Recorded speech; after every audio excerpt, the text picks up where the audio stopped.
안녕하세요. 마담 수환입니다. 소중한 내 아기 당연히 모유를 먹이면 좋겠지만 이런저런 이유에서 분유를 선택하거나 모유와 분유를 병행하는 산모님들 많으시죠? 요즘은 조리원 동기 단톡방이 있어서 실시간 정보력이 정말 생생하더라고요. 주제도 어마무시하게 다양해요. 이런 점이 궁금해요 하고 올리면 정말 답장이 오는데 광속이에요. 근데 의견들이 다 달라요. 그래서 맘들이 궁금한 것들 중에 하나, 분유에 대해서 이야기를 해볼게요. 우리 아이 먹을 물인데 아무거나 먹일 수 없죠 라는 CF 보신 적 있죠? 혹은 많은 정수기 그 회사에서 나오는 정수기 제품들에 대한 홍보 중에 유아수라는 말도 좀 익숙하게 들어보셨을 거예요. 유아수가 뭐냐고요? 그거는 정수기에서 아예 45도에서 50도 정도 되는 그 온도가 분유가 제일 잘 풀어진대요. 그래서 정수기 자체에 45도를 아예 세팅을 해놓은 버튼이 있어요. 그거를 딱 누르면 물이 나오겠죠. 거기에 그냥 분유만 딱 타서 먹이면 간편해서 많은 산모님들이 정수기를 선택을 하시기도 하는데 그걸 유아수라고 하네요. 아니면 정수기뿐 아니라 전기 포트도 100도씨까지 끓고 45도가 되면 그 온도를 유지하기 위해서 세팅이 섭섭대 되어 있는 그런 전기 포트도 많이들 이용하고 계세요. 아, 그러면 이렇게 다양한데, 자, 분유를 어떻게 타나요?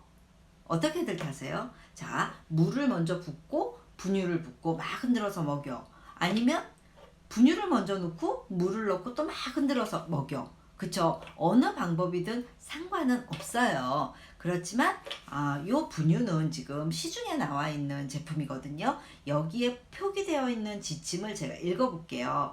자, 70도 끓인 물을 반만 붓고 분유를 넣어 흔든 뒤 다시 물을 붓는다.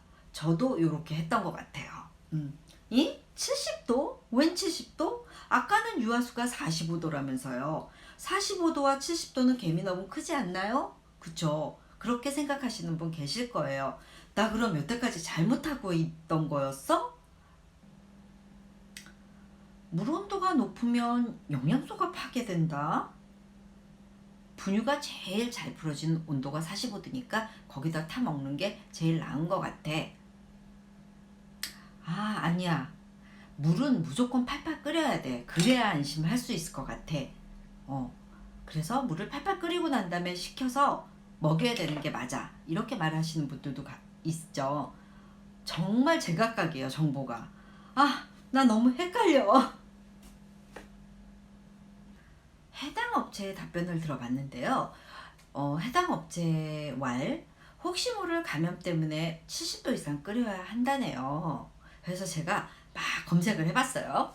자, 그랬더니 이 내용이 뭐냐면 2006년 분유 속에 사자키균이라는 그 이름이에요. 사자키균이 소량 검출되어 문제가 있었었대요. 그래서 요때 안전한 분유 타기를 홍보했었다고 합니다. 세계보건기구에서 발표한 가이드라인이라는 점을 좀 참고하시면 될 거예요. 2004년 프랑스 병원 5곳에서 신생아 감염으로 2명이 사망을 한 원인을 보니까 이게 분유에서 감염이 되었다고 합니다. 전문가들은 이 물 닿기 전에 건조한 상태에서는 이 균이 증식을 하지는 않지만 뭐 그렇다고 해서 죽지는 않는데요. 바짝 마른 분유에서도 1년 이상 생존했다는 보고가 있었다고 합니다. 미 질병통제센터 홈페이지를 보시면 이 사자키균 감염 시 1년 미만의 신생아한테는요, 폐혈증이라든지 수막염의 가능성과 사망률이 40%까지 오른다니까. 나 너무 갑자기 내 아가한테 너무 미안한 거예요. 45도. 아가야, 미안해. 자, 후회하시지 마시고요. 예방 방법 빨리 알아야 되겠죠?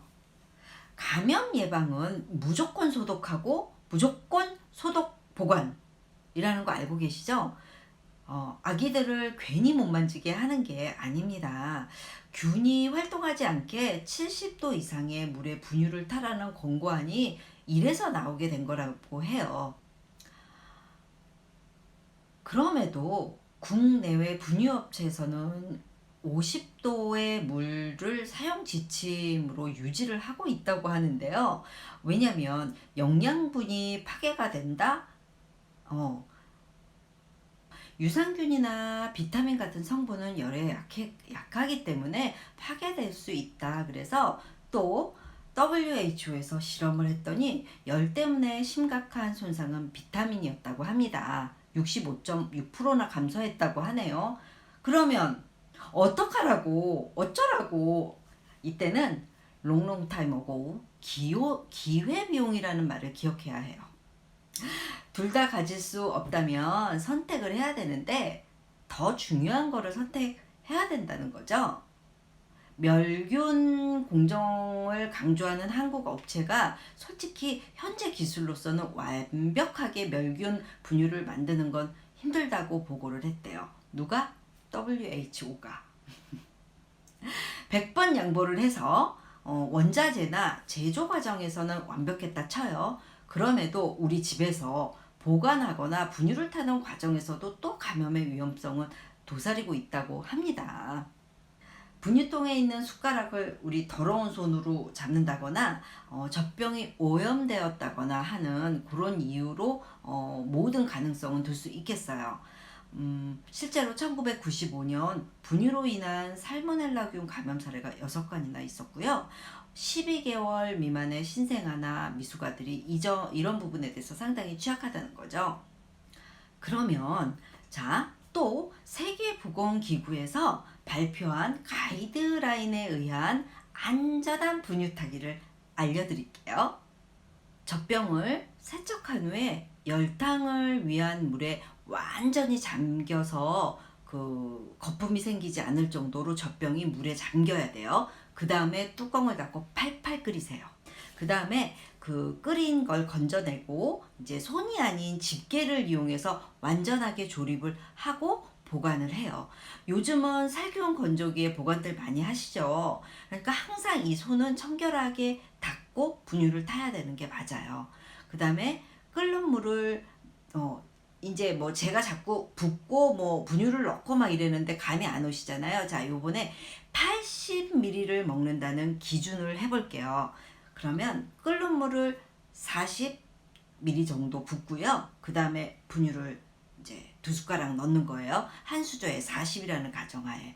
그러면 끓는 물 40에 분유 2숟가락 넣고 그 다음에 막 흔들어요. 그런 다음에 그 나머지 80ml를 물을 부어서 맞추게 되는 거죠. 예. 분유 다 탔어요. 그런 다음에는 뜨겁잖아요. 재빨리 흐르는 물에 이 뜨거운 분유통을 식히거나 아니면 얼음을 넣고 있는 용기에다가 딱 담가 두셔서 빨리 적정한 온도를 만들어서 우리 아가한테 주면 돼요. 8번도 먹고 10번도 먹는 신생한테 먹여야 되는 게 맞아요. 예. 그게 엄마랍니다. 그리고 아기가 먹다가 남은 분유는 아깝다고 보관하시지 마시고 그냥 버리세요. 깔끔하게 버리세요. 자, 마지막으로 한 가지 팁을 알려드리면 그냥 참고를 하시라고 제가 말씀드릴게요.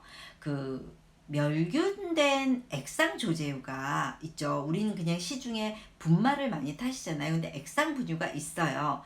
그게 상대적으로 감염 우려가 적다고 합니다.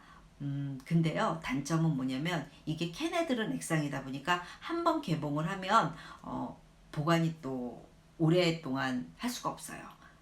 이 신생아들은 조금 자주 먹잖아요. 버리셔야 돼요. 그래서 굉장히 해퍼요. 이쯤 되면 어떻게 타야 할지 정리가 되셨나요?